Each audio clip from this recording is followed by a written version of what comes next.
Yeah, he played well. He was neutralizing well on the serve, but especially during the points, I felt like a few times I was able to stretch him, but he was doing a good job getting his legs behind it and always playing deep cross, so I could never really find that short forehand that I was looking for. Any regret you have on the first set, or do you think you did the best you could today? There's just 1 point, 15-30. I had a short forehand that I would have maybe treated. I'm not sure what the game score was, but I would have treated that a little bit better. But other than that, I thought it was a few points here and there that makes a difference, and tried to put everything out there that I could, and the outcome was as is. Was it difficult to come back on court after the day you had yesterday against Nadal, or mentally you were as fresh as? Yeah, I felt good. I felt energetic. I felt like I had the right attitude put forward, and I was going to give it my all.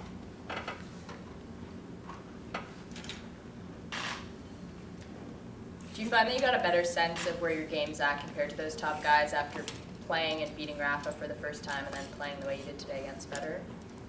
Yeah, obviously it helps when you have these moments, these experiences, and you try to take the most away from them. I'm happy that I'm getting more and more traction each time, and I can get some hopefully wins in my favor, but it's not with them. It's never like you get on top of these guys. As you see between each other, they keep going back and forth with the results, and I'm just trying to sort of get myself in that mix and give myself that opportunity where it can go back and forth. How tricky is Roger's backhand like today when he's slicing a lot with your rhythm? Is it that makes it difficult to play against him for you? Or? No, it's before, obviously today I thought he played really well and he played a solid match, but it's always been sort of against him that you have sort of maybe a little bit of a sense where to go in the important moments. And today I thought he was very clean with it, very methodical, and he used that to his advantage, sort of knowing that that's where I would go on the important moments. That was the side I tried to sort of get through him on. Was there a part of your game plan that you felt you didn't execute as well as you wanted to? I wish I would have served a higher percentage, but I felt like when I was putting my first serve in, I was doing a good job, and also I don't think I mixed up my second serve enough. Milos, can you give this Indian Wells Miami portion of the season some perspective, because the real meat of your season comes up with the French Open, the clay and the grass season. What are the positives and negatives of going deep in this time? Because the weather's grueling and the tennis is obviously at top level. I think there's only really positives from it.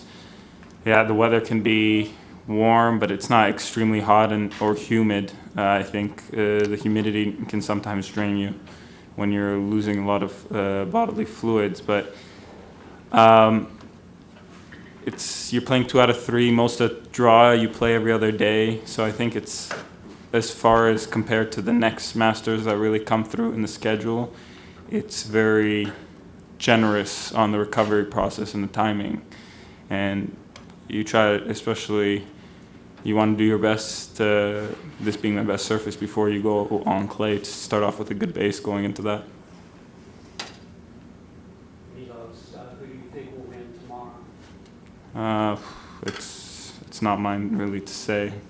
If I knew that $1 million question, I think it's really irrelevant. I think those guys are going to have a great match, as they always do, and Novak's playing well, Roger's playing well, and it'll be something hopefully that I can watch.